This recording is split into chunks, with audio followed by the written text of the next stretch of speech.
A lovely week to all of you. I hope everybody is great and doing well. On this week's Monday Motivation, the message I would like to share is about how do you create a culture of accountability?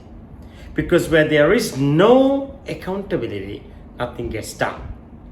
While we all appreciate and promote the language of care, empathy, compassionate leadership, humility, encouragement, it's also important to understand that it's one thing to give a lot of care and lots of encouragement, but what if you're not getting the result that you want?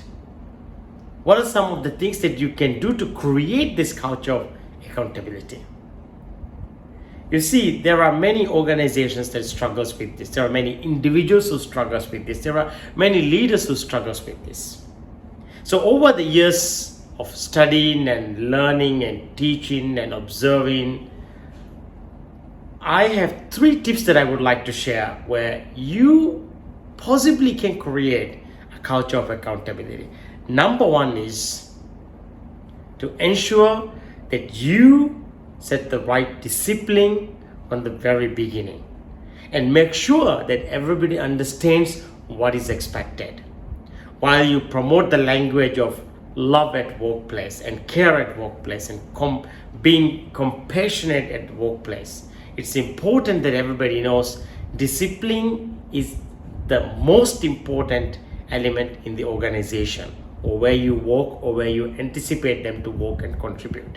Because where there is no discipline, certainly there's no accountability. So number 1 is really the culture of creating that discipline. Number 2 is you need to make sure you are clear in regards to the standards that you want to set. Because this is sometimes you give directions and maybe an employee may not perform the way you want it to be. You want to address it on the spot.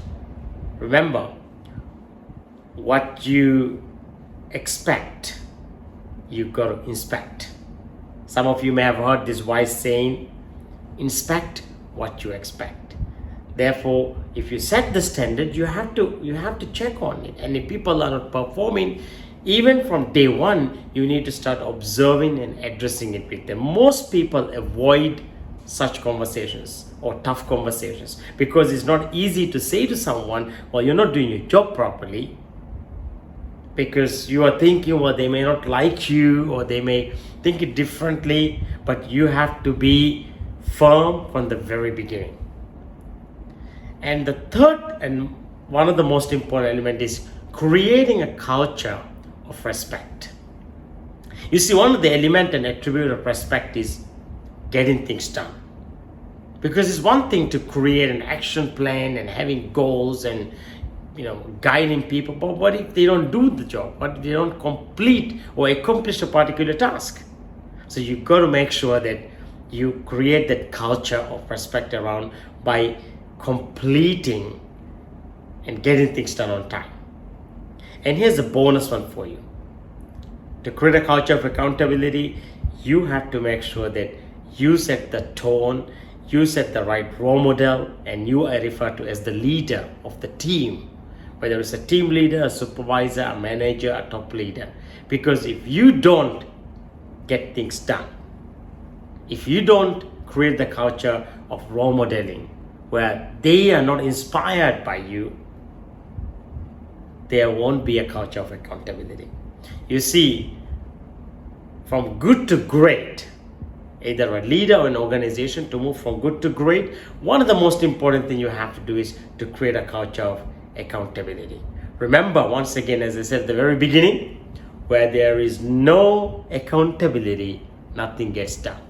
Where there is no accountability, there won't be discipline. Where there is no accountability, there won't be a respect. Where there is no accountability, people won't lead and follow your guidelines. So remember, set the right discipline standards, set the right expectations, create the culture of respect, and most importantly, you got to be the change that others wants to see in the organization. So if you want other people to get things done, make sure you show them and inspire them with the contribution and things that you do. I hope you enjoyed this message. I see you next week on this series of Monday Motivation. Enjoy this wonderful week ahead. Thank you.